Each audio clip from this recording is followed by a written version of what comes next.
Hello once again, ladies and gentlemen. My name is Natural20 and this is Let's Play Stray. So, last time I played this game, I promised the recording session would come very soon after the previous one, and that was, in fact, a lie. This is about, I'd want to say, 2 or 3 months down the line from when I last recorded Stray, I think.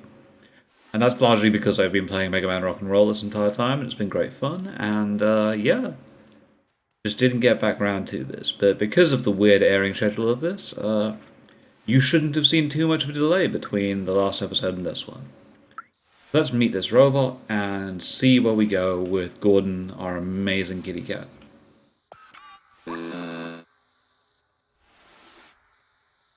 He doesn't have much to say, unfortunately, which is fine. Many of these robots aren't all that talkative. We're in the control room right now, and I don't know what that means. Maybe we can do something interesting here. Maybe we can control all the robots. Who knows? Maybe we can just escape from the city.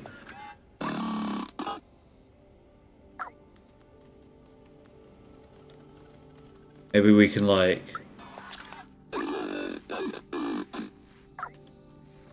Maybe if you trust me, we can in fact escape from the city. So the city got sealed. That does make sense. Hello.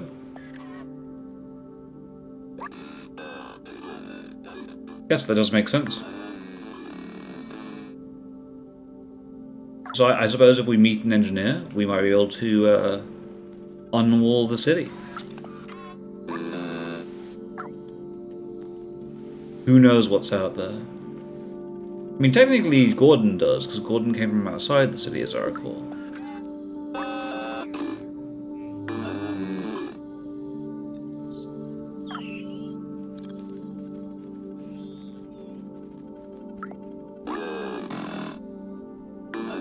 Alright. Yes, let's go to the control room. Ah, I see we can't. Let me inspect this.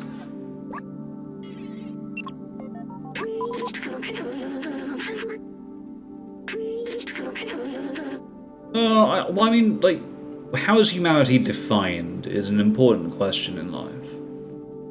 I presume the possession of a consciousness isn't sufficient, right? Because that would mean that a robot would be human. That's obviously not true. Maybe if we work together, we can open this passageway.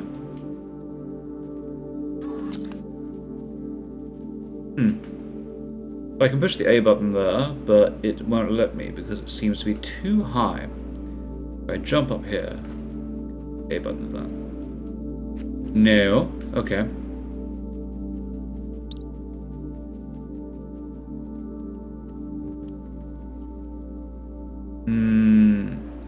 Over here? No, that doesn't look right. Ooh, there's a thingy here. Come, friend. I must interfere with this panel, as my cat-like reflexes want me to do. Perfect. Okay, so why wouldn't it let me push A here? I am now very confused. Obviously correct, right? Because the game has let me do this.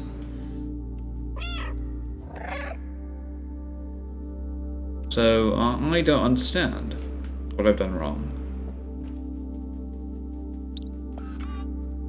Oh, I see.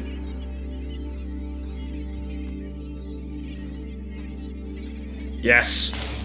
For the circuits! Genius. We, once again, random vandalism saves the day.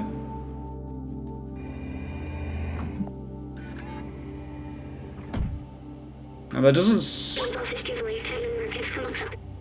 seem to be an engineer here, yeah.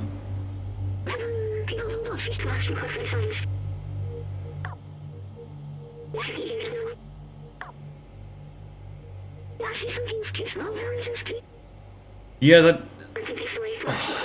that does seem like what the haves often do, which is nothing to help people who don't have anything.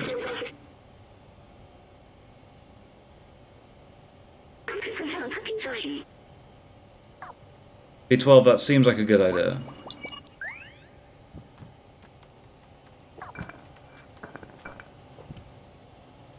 That seems like a very good idea. Mugs. Get out of here. No. Off the table you go. There we go. Life is now good. Gordon has knocked things off the table and is therefore feeling better about himself.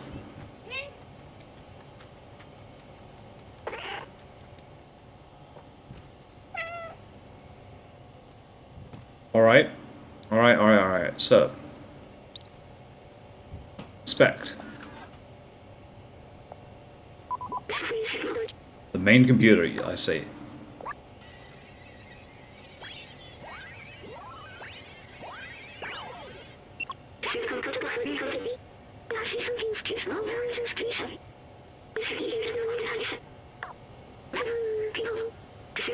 Alright.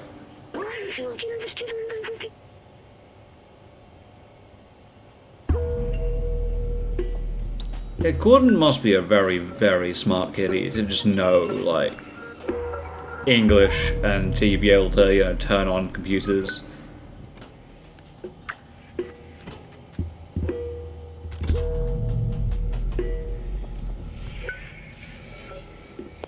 No, maybe the backpack. I don't know, because Gordon could understand English before the backpack, so...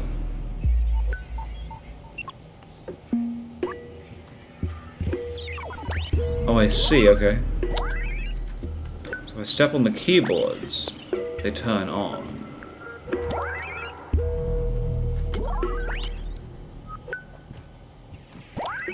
Very smart. Aha!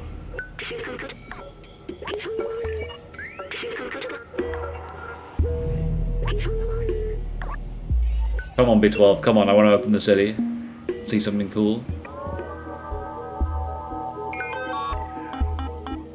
Oh. Can't we just smash him? Alright.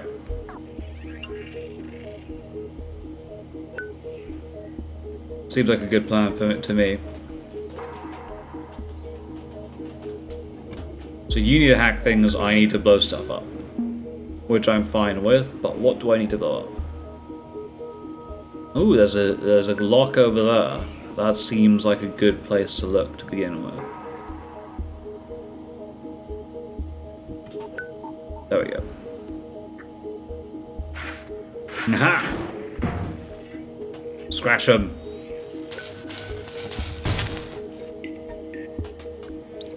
That looks like it's going to be one lock down, right? Oh no, you need to hack that first. Oof. Did that work?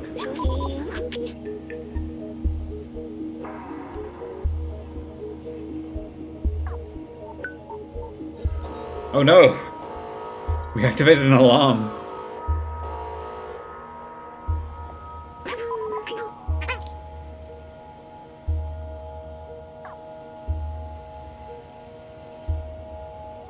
Yes, they don't take kindly to intruders, it looks like. So, okay, there are two more.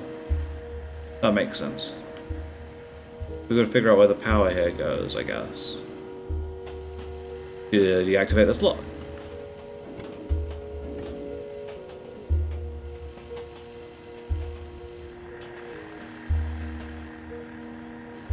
See, I would have thought it would be here, but apparently not.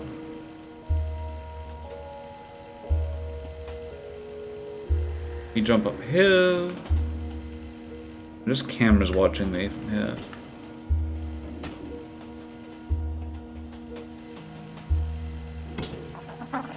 Here, up here. We jump across and knock over those. No? Alright. Ooh, hold on, we can do something interesting here. Push, push, push, push, push. Excellent. Floor. Floor the panel. There we go. Now you should be able to hack that. But what I want to do is, if the alert's going off, I do want to figure out the other one as well.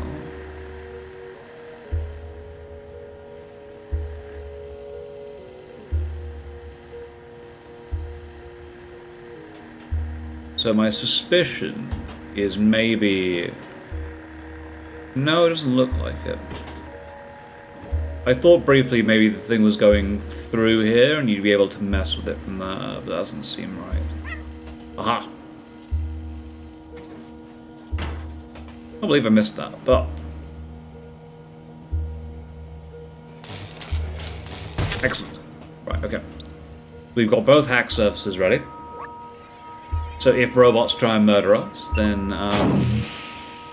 we can get a second hack done super quick. Alright, I trust you.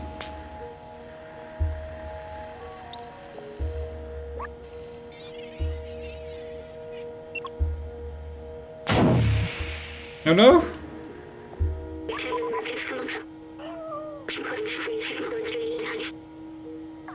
It's okay. I've got you, B12, I've got you.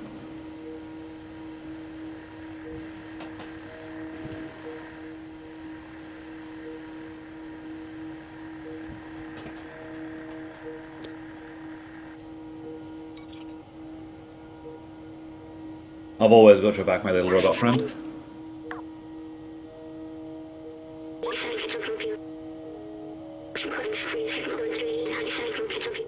That's okay.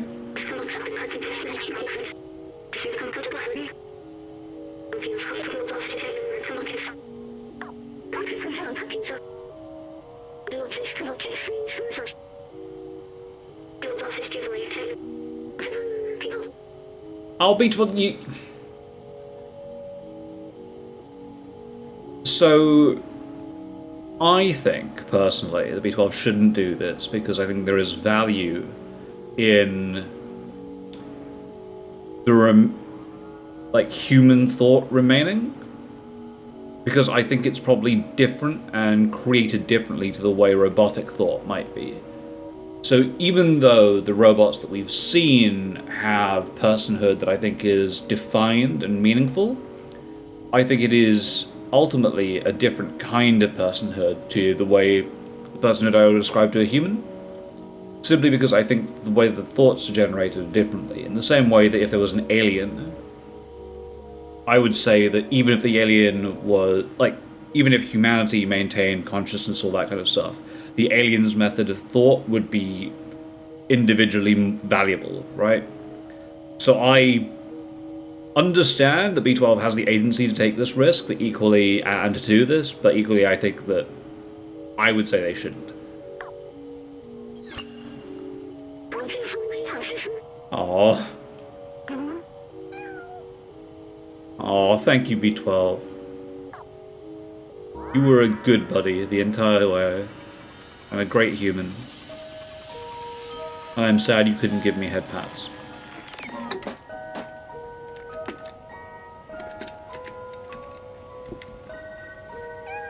Aww.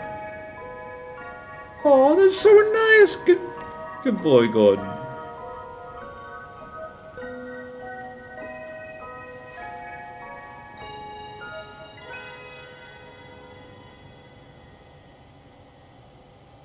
B12 was a good friend.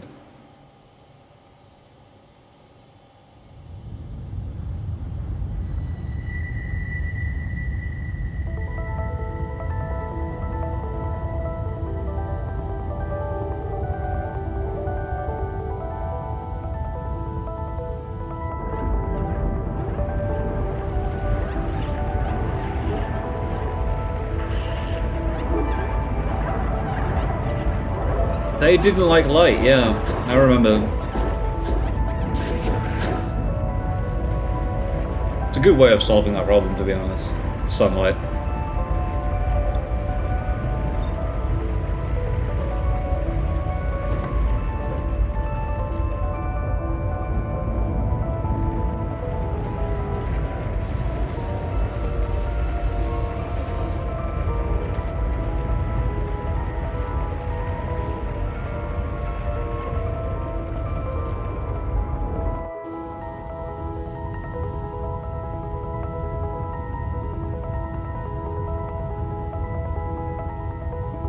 I love that Gordon can just sleep through all of that and be like, oh, I'm fine.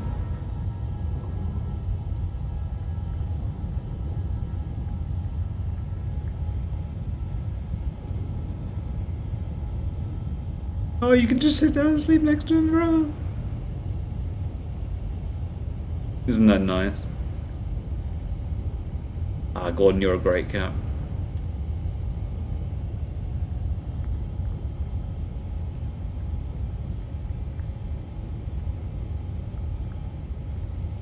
I want to go outside.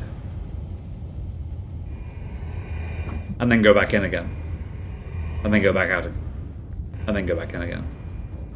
See, the robots have changed what they're saying. I can't speak to them, that's very annoying. Can I speak to this one? No, oh, that's a bit sad. I would have liked different dialogue now that the city's open. Oh, I suppose I can't speak to them anymore because I don't have B12.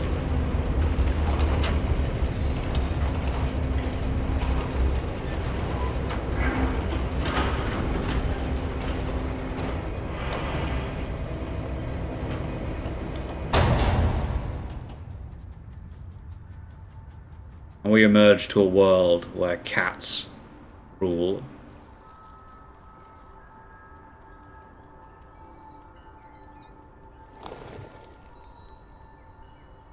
Where birds are under siege from the tiny menaces.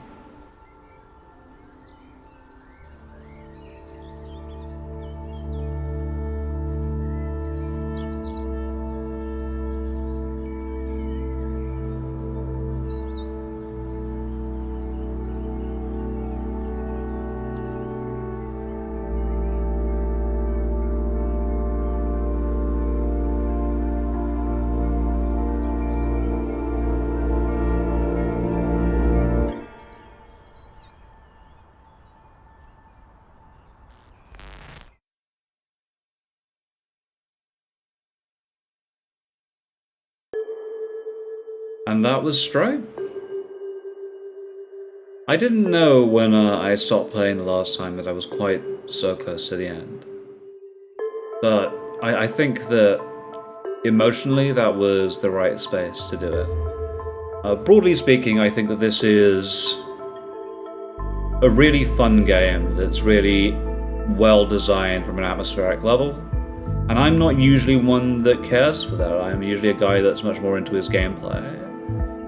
But I think the story that the guys were telling was one that I was interested in the entire time. It had characters that I liked, that I think ultimately didn't outstay their welcome, but also I feel potentially could have been around more, maybe. I think that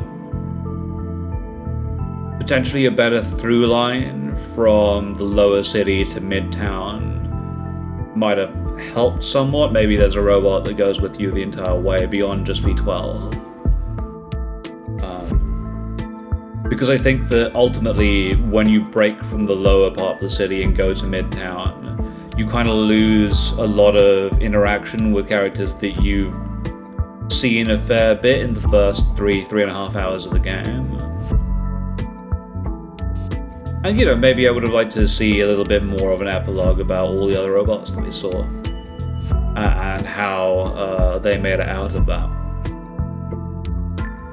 That being said, I think that would be icing on the cake, rather than a comment on the product itself, which I think is just really, really good for what it wants to do. And a lot of people have described this as like just a corridor. And to an extent, yeah, it is, but I think it's a game that knows that it wants to be that. It wants to explore what it can do with a relatively linear path and a relatively simplistic set of gameplay options, and wants to see how far it can go. And I think it goes really far with that, and produces a game that I certainly will remember for a long, long time. I broadly think that, I broadly wish that I had been in a better place when I first started playing this game.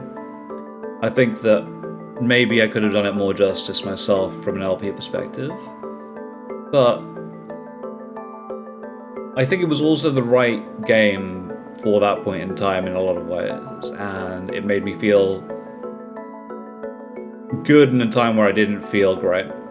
And I'm glad that I got back round to it, finished the LP, and showed off everything to you guys. So, broadly, that is where I am with Stray, and we will see if there's anything post-credits. I don't imagine there would be. No, we go straight back to the main screen. So with that, guys, thank you all very, very much for sticking with this LP. Ooh, Gordon's in the front now. That is new. Thank you all very, very much for sticking with the LP. Thank you all very, very much for watching along. I will be back alongside my amazing colleague Yorkshire team for Sonic Frontiers, which should start up next week. There'll be a prologue video, as always, with our big game inspection, game understanding LPs with lots of historic context to it. And then we'll be on for episode 1. But for now, I'd ask that if you did enjoy the LP, subscribe. We do content that I reckon is a fair bit better than this LP most of the time, actually. And beyond that, if you really, really liked us, please do check us out on Patreon. Gordon's giving us a stare. Thanks so much for watching, and I will catch you all next time.